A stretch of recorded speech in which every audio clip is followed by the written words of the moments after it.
मेरठ के Alexander club में होने जा रहे चुनाव को लेकर गर्माहट का माहौल बढ़ता जा रहा है। 6 साल बाद मेरठ के अलेक्जेंडर क्लब में चुनाव हो रहे हैं, जहां एक पैनल मीडिया के सामने आया और उसने अपनी तमाम उन बातों को दोहराया जिनके जरिए अलेक्जेंडर क्लब की सूरत और सीरत बदलने का दावा किया जा रहा है। मीडिया से बात करते हुए सेक्रेटरी पद के उम्मीदवार संजय कुमार ने कहा, जो कुछ भी चल रहा था उसे हम बहुत हद तक इग्नोर कर सकते थे, लेकिन अब जो हो रहा था उसे देखा नहीं जा रहा था, इसलिए हमने चुनाव में उतरने का फैसला किया है।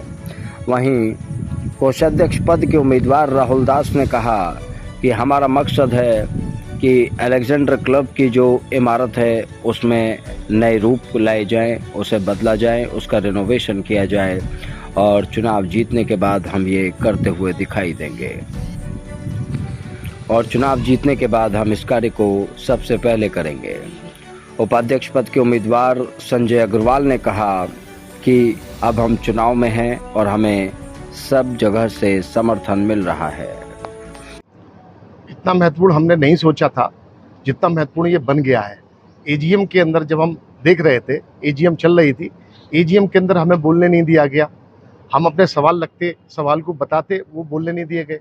5 मिनट में एजीएम समाप्त कर दी गई, जिसके अंदर परिवर्तन का नाम वहाँ से आया कि परिवर्तन होना चाहिए। हम लोगों ने नाम नहीं रखा, ये परिवर्तन समाज ने ही वहाँ से नाम रखा, वहीं से नाम शुरू हुआ। परिवर्तन परिवर्तन हम लोग जुड़ते चले गए, 1 से 2, 2 से 4, 4 से 6, इस तरीके से परिवर्तन की लहर चालू हुई।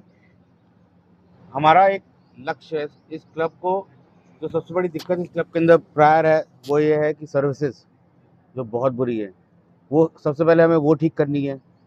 इस बिल्डिंग को एक नया रूप चाहिए, जर्जर हालत में ये बिल्डिंग हो चुकी है, वो बिल्डिंग को हम नया रूप देंगे। वो हम ऑलरेडी दिखा चुके हैं सबको, वो एक नया हम स्वरूप इस बिल्डिंग को देंगे। और वो सबसे बड़ा परिवर्तन ये होगा कि इस क्लब में जो सारे मेंबर्स की डिमांड है कि हमारे क्लब का एफिलिएशन किसी और क्लब से है ही नहीं, बहुत लिमिटेड क्लबों से है, तो हमारी कोशिश रहेगी सबसे ज़्यादा क्लबों से हमारे क्लब का एफिलिएशन हो जाए। यही सबसे बड़ी दिक्कत है क्लब के अंदर। जो क्लब के अंदर नॉन मेंबर्स हैं उनकी सर्विसेज हो रही है, जो मेंबर्स हैं उनकी सर्विसेज नहीं हो रही हैं। सबसे पहले हमें इस चीज़ को इम्प्रूव करना है। जो मेंबर आता है उसको खाना नहीं मिलता, उसको मना कर दिया जाता है, और जो दूसरे नॉन मेंबर्स होते हैं उनको सबको सारी सर्विसेज मिल जाती हैं। वो सब चीज़ें हमें सबसे पहले ठीक करनी है। देखिए जी, 6 साल से वो टीम इस क्लब में काम कर रही थी, जो 6 साल से लगातार वो लोग कर रहे थे, और 6 साल के से कोई भी पैनल, कोई अपोजिशन नहीं था।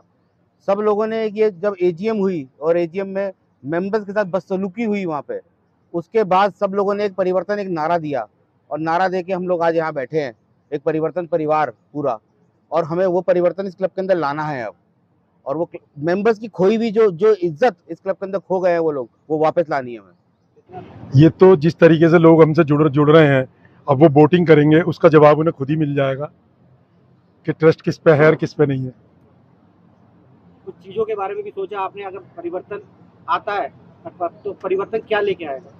परिवर्तन यही बताया राहुल भैया ने, अभी बिल्डिंग का है, वेटरों का है, और जो टेम्परेरी मेंबर हैं उनको किस तरह से करना है। जो कई सौ हो रहे हैं उन्हें हटाना है, एक तरीके से कुछ ना कुछ सिस्टम बनाना पड़ेगा ना, जो मेंबर्स को सर्विस नहीं मिल पा रही।